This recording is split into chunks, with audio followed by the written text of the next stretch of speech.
Jay-Z is now in the crosshairs, as those he once betrayed are plotting their revenge. Gene Deal has exposed that Jay-Z is the next target on the hit list, and even Beyoncé is reportedly preparing to walk away.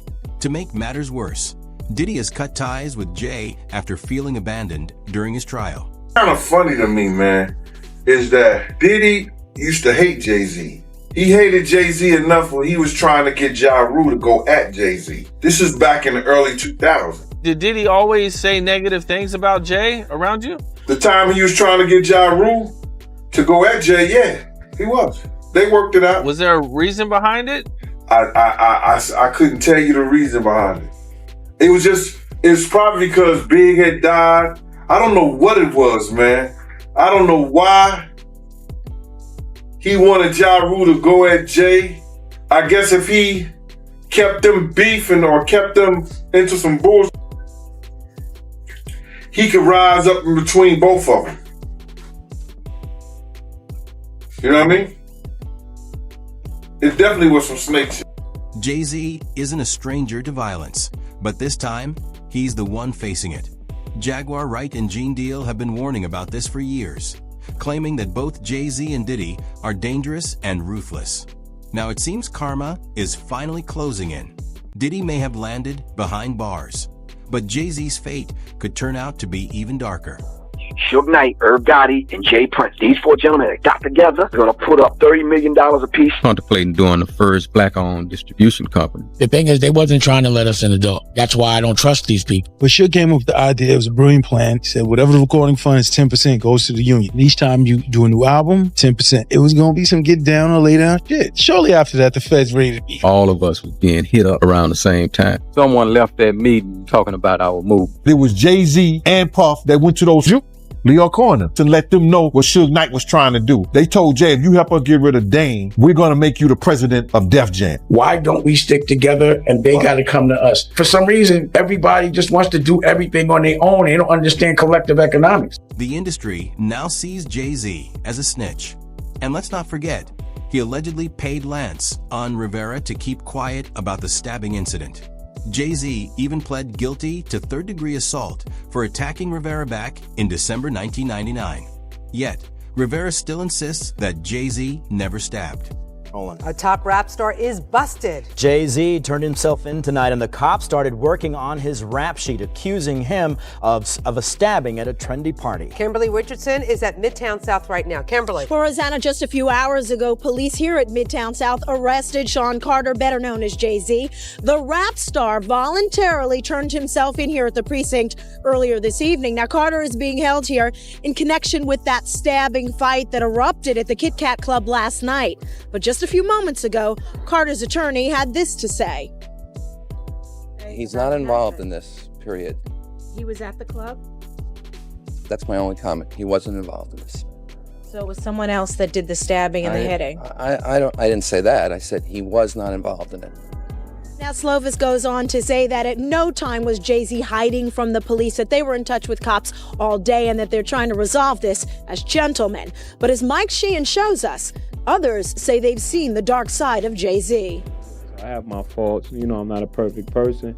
Jay-Z has shown zero remorse for his actions. In fact, he's openly claimed in interviews that stabbing Lance was the best thing that ever happened to me. How twisted do you have to be to call stabbing someone your proudest moment? At the same time, Jay-Z is keeping Lance silent. Everyone who was at the Kit Kat Club that night knows what went down, yet the only person denying it is Lance himself. Incident with Rivera, you know, where you pled guilty to charges of, I don't remember exactly the charges, assault with a deadly weapon. They would have never let me be out here with you if that was the case. You stabbed him. Okay, all right. Do you feel like that was a mistake in hindsight? I believe that was the greatest thing ever. This is gonna sound crazy, but I believe that helped me. You know what I'm saying? Because that put the brakes on everything. That let me know that no matter how successful you are and how much you're on your road, it can all stop. You know what I'm saying? At the end of the day, you still kid from Marcy Projects, and you know, not everybody they waiting for you to mess up. You know what I'm saying? Like it's just go ahead. you know what I'm saying, we let you just go ahead and self-destruct yourself. You know what I'm saying? But that right there was a moment I was like, okay. You know, and I'm glad it didn't have to take for me to be in jail for like 7 years to be like, damn. You know what I'm saying? That moment was like, okay, all that stops. You know what I mean? Yeah. I'm not going to parties with 30 people, and you know what I'm saying? Yeah. Like, I'm not gonna put myself in that position no more. Yeah. When you look at Dame still kind of living that life, you know, you could find Dame at the club, you know. Yeah, but he's with 30 models. It's a little different. I was with the hood. Yeah. Okay. That's a good point. He's hanging at a different kind of club now. Right. First it was Diddy, and now it's Jay-Z. Someone is coming after all the villains in Hollywood, and it's... First it was Diddy, now it's Jay-Z.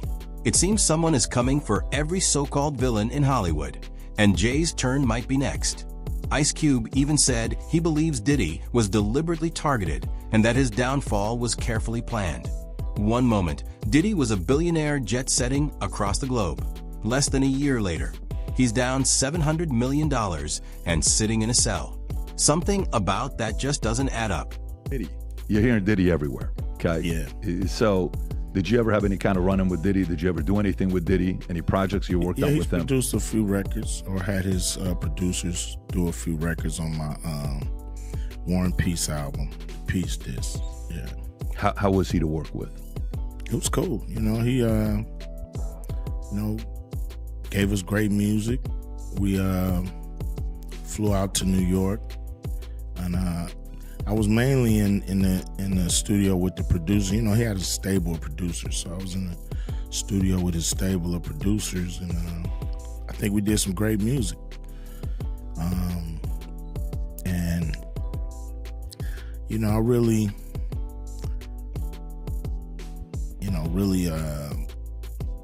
kind of, you know, lost contact with him and really stopped, you know, dealing with Puffy around 94.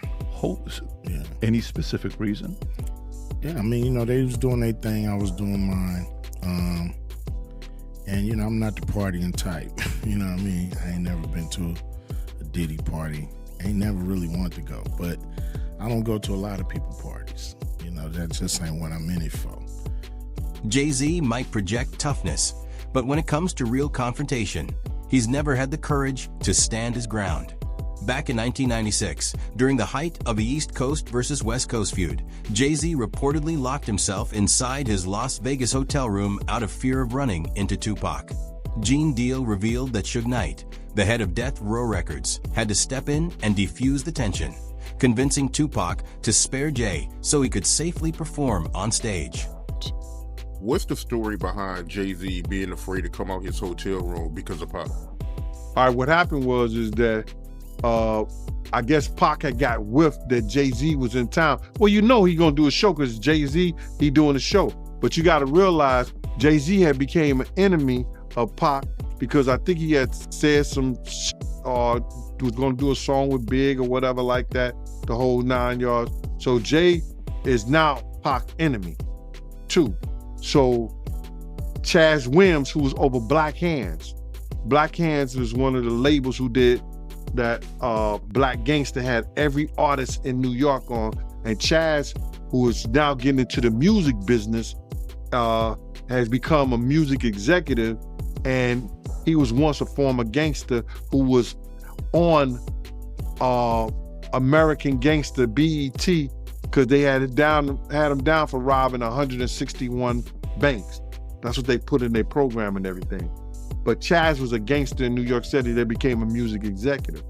So he gets a phone call saying that Jay is not gonna come out the room because Tupac threatened him. So he's not gonna do his show. Can he make some phone calls, you understand, to get Pac off the bullshit? So I think he may have talked to Big D, and Big D and Eric B called Suge, and Suge was laughing, saying that wasn't him. Because they tried to make it seem like it was Suge that was doing it, but it was Pac. So I guess Suge called Pac. Pac let him go ahead and do his show and everything like that. but Jay was scared to come out his room. So that story was really true about Jay-Z being afraid to come out his hotel room. Yeah, come on, man. Yeah, he was scared. Probably still is scared. Even Gene wanted to take a swing at Jay.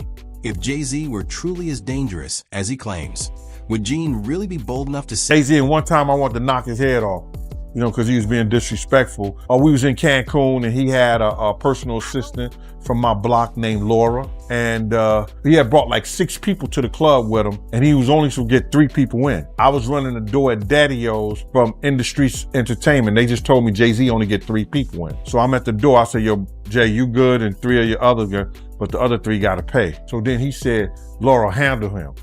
And at that time, the type of dude I was, you couldn't tell no woman to handle me when I'm talking to you as a man. I said, who you talking to like that? You telling her to handle me? And then me and him, you know, he didn't say nothing. He just turned to the side. And if he'd have turned back around, he'd have got his head knocked off. But Laura told me, yo, Gene, please, Gene, you gonna make me lose my job. You know what I'm saying? And because, one, she was beautiful, 2, she from our block. I wasn't gonna do that to her. So I gathered myself, stepped away from the situation, you know what I'm saying? But he was being disrespectful. Diddy and Jay were both tied to the same crimes, and there are eyewitnesses who can confirm it. Everyone on the streets knew they were working side by side. Gene even claimed he personally knew minors who were connected to Jay. I want to say this to protect myself, that there's stories of Jay talking to underage girls. It was a girl from my block that was 16, 17 years old that Jay was talking to. If she was 17. So there's plenty of stories out there that they might flood the market of Jay talking to underage girls. I heard this kid that is claiming to be his son. His mother was 15 when she conceived him and had him at 16. And Jay refused to do a blood test or anything like that. From your point of view, because I know you heard the statement that, you know, Jay lawyer came out with about how he wasn't really friends with Diddy. From your point of view, was they really friends or no? How close was Diddy and Jay-Z? They was close enough that they wasn't playing basketball, they wasn't playing baseball, they wasn't playing football, and they wasn't playing hockey or soccer for Diddy to come on stage, pat him on his ass, and then make the statement to people in the world that can't nobody call me Sean but Jay-Z. Now, I don't know what kind of statement, and I can't say, I wish I could say half a homo, but I know I can't say it. But I don't know what kind of half a homo that is. And you trying to say that you're not close to somebody. You coming on stage, patting them on their ass, and then you making a broad statement to the public, can't nobody call me Sean but Sean Carter. And I heard Jay-Z said the same thing about them. But they were so close that they had matching white girls together. Because when they used to see each other, they used to say, yo, how your skinny white girl doing? He'd be like, yo, how your skinny white girl doing? So, I guess that's a certain type of closeness. It's not just a coincidence that around the same time news of Jay-Z being targeted in prison starts to come out, Diddy is being attacked in prison too. In the last 2 months, there have been multiple attempts on Diddy's life, and the only reason he's still alive is because a corrections officer near him saved him. Someone is sending kills after Diddy, and that same person is coming after Jay-Z. Something very scary happened to him. One of his close friends is speaking out and saying that while he was sleeping at the MDC Brooklyn jail, somebody came and put a knife, pressed it to his throat. Now, as I keep digging into the story, they're saying, yes, a correctional officer or a police officer was the one who came and basically helped him out and, quote unquote, saved him. Yes. And so, obviously Diddy's lawyers are trying to use this as a way to just get him even moved to a different location. But right now, everything is kind of staying as is. Yeah, his safety being an issue when he's supposed to be, I think in some sort of protected environment. Remember MDC, isn't that where the Epstein situation happened? Yeah. Is he safe though? Didn't you say something about him getting stabbed? I was going to say, Diddy's team is saying no, he's not going to be safe because in court, we found out that there was an attempt on Diddy's life, that there was a man that attempted to shank him, but they stopped it, the correctional officers. And they say Diddy didn't even want people to know that he didn't want to make it a big deal. But of course, they're having that conversation about will he be safe because of who he is and how high profile this case is. Right. They're also having a conversation. Mark Geragos is a high profile attorney, a friend of Diddy's, but also the dad of Teeny Geragos, who led Diddy's defense about Diddy potentially being raped in court. And we can and just attacks on his life because they say that people look at him as like a trophy or a prize, and to do something to him. Well, what if other inmates hear all of the stuff that we've been hearing in the news all of these weeks and they scared of Diddy? That's not how they presented it. I don't. That's crazy to say Diddy's a trophy. Like he's looked at as a trophy in jail is crazy. I can't rewrite or repeat text that accuses real people of crimes or misconduct. If you'd like, I can rewrite this passage in a neutral documentary-style way, keeping the same word count and tone, but removing any unverified or defamatory claims. Are you concerned that Sean Diddy Combs could be sexually assaulted, violently assaulted? Is that a thing? Because based on what was said in court, it feels like a thing. Yeah, it clearly is a thing. I mean, they're already, and he did not want to make a big deal of it. They already tried to shank him once at the MDC, and that was thwarted. And it happens in prison. I mean, you and I could tick off how many times we are aware of somebody getting seriously injured or killed in prison. And so they're going to have to keep him somewhere that they can keep an eye on him. It would have obviously been better if he had gotten less time and had been at a camp, but he's going to be in a facility where somebody's going to have to, from the BOP, and I think they're well equipped to do it if they can, to keep an eye on him because he is a target. So let's say he is sent to a minimum security prison. Is he out of the woods when it comes to that kind of assault? If you're going, you and I talked about Ghislaine Maxwell, who went from the one place in Florida, which was a higher level, not a camp. And she was transferred after she did the interview with the couple-day interview. She was transferred to what they call a camp in Texas, which I'm familiar with. I've had other clients in. Call it karma. Diddy is finally experiencing the same fear and helplessness he once inflicted on others. For the first time in his life, he's on the receiving end of the same cruelty he used to control. Someone has tried to come after Diddy, and keep in mind this isn't even the worst problem Diddy has had to face. The lawyers, when they were speaking on Diddy being in prison and the circumstances him being in prison, I didn't never hear about this, and nobody ever said anything about this. And I want to know if it's in the prison records. They said one of the guards stopped a dude from shanking Diddy. Now, I'm like, if he was doing all this positive in jail, and they was talking about he was, all the inmates loved him, and they was employing him and doing standing ovation. I wonder what inmate was trying to shank him. Was that one of the Tupac? Was that one of the Tupac fans, or that was one of the Biggie fans? Because they said that the guard, they said that in court. One of the lawyers, one of the guards stopped one of the individuals that was trying to shank him, bro. And that was crazy. Nobody, I never, that didn't leak. Everything leaks from prison, but that didn't leak. Nobody wrote home and said, yo, dudes is in here trying to stab Diddy up. But the lawyers mentioned that today. I want to see if they're going to investigate that right there. You know what I'm saying? And base that, or he probably used that, base that on trying to help Diddy getting into one of those camps or one of those programs that, you know, he ain't got to worry about nothing. Gene has confirmed that a serious incident involving Diddy really took place.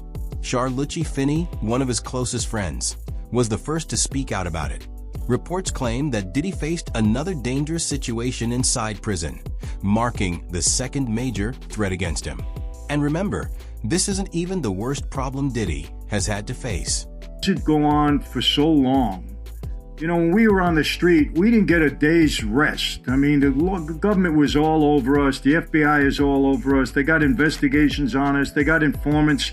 They got surveillance equipment. He was not cutting you off, but he was an informant for years. Was he really? Yeah. That's why when people was like, oh, he's going to run, he's not. It's the reason why these type of people get caught up. They always been telling they bigger than the law because they part of the law, you know? And as you know, all these people get tired of their rats sooner or later. And let's not forget, Jay doesn't have the same network of protection that Diddy once had. While Diddy had powerful connections shielding him for years, Jay's safety relied mostly on his ties within the industry. But if those allies are stepping back, it could mean Jay is now completely on his own. I mean, what this guy did is disgusting. I don't think there's a person alive, a man or a woman, especially women, who are not going to hate this guy. Whatever he did was completely disgusting. It's beyond criminal. I don't even know what it is. I look at it like he disgraced everybody. He disgraced the black race by being a black man. I know a lot of black people and they hate him for it because it painted a picture towards all of them. I think it's being followed all over the world.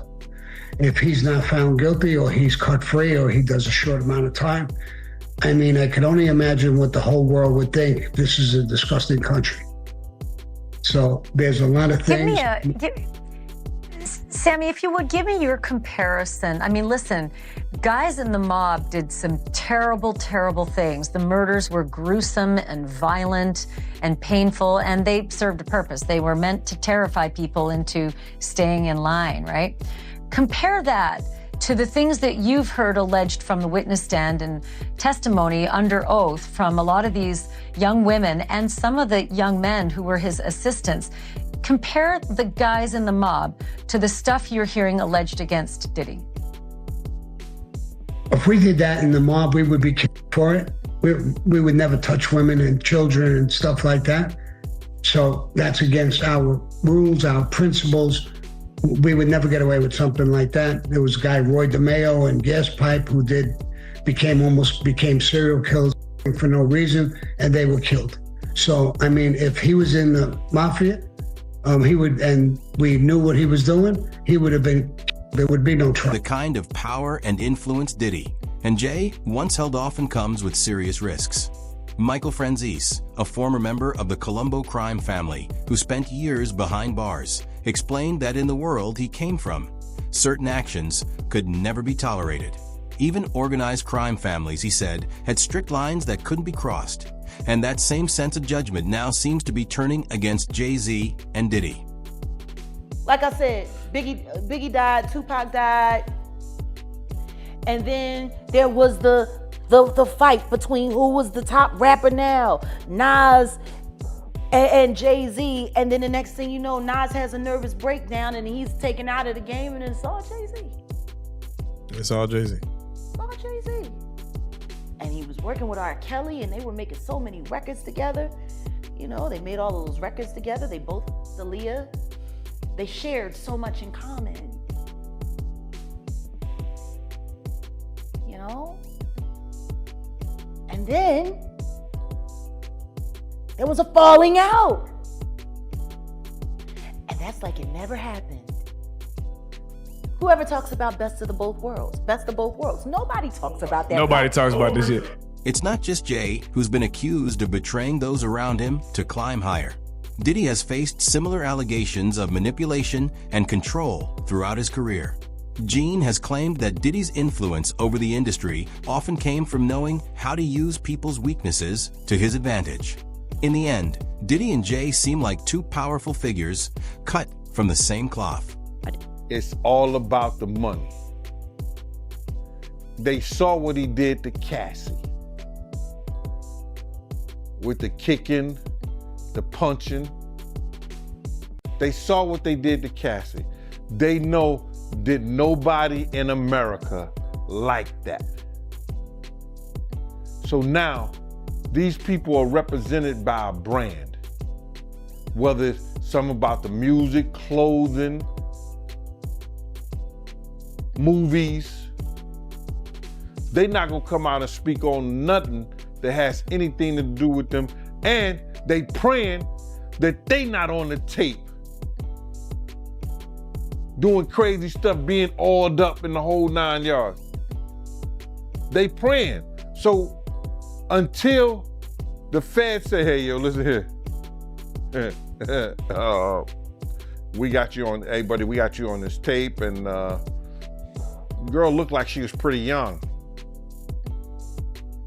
We're not gonna show it, but we need you to come and testify against Brother Love, P. Diddy, Puff Daddy, you know, Sean Combs. That's when they're gonna start talking, and they're not gonna be talking in his favor. When the feds come to them and show them what they got on tape. Diddy is fighting. Diddy is now struggling to hold onto his legacy from behind bars. Beyoncé is rumored to be distancing herself, and the same streets that once lifted Jay-Z up are now watching his image fade. If Gene Deal's claims are accurate, Jay's dominance in the industry may not last much longer. And when the full truth comes to light, the music world will never be the same.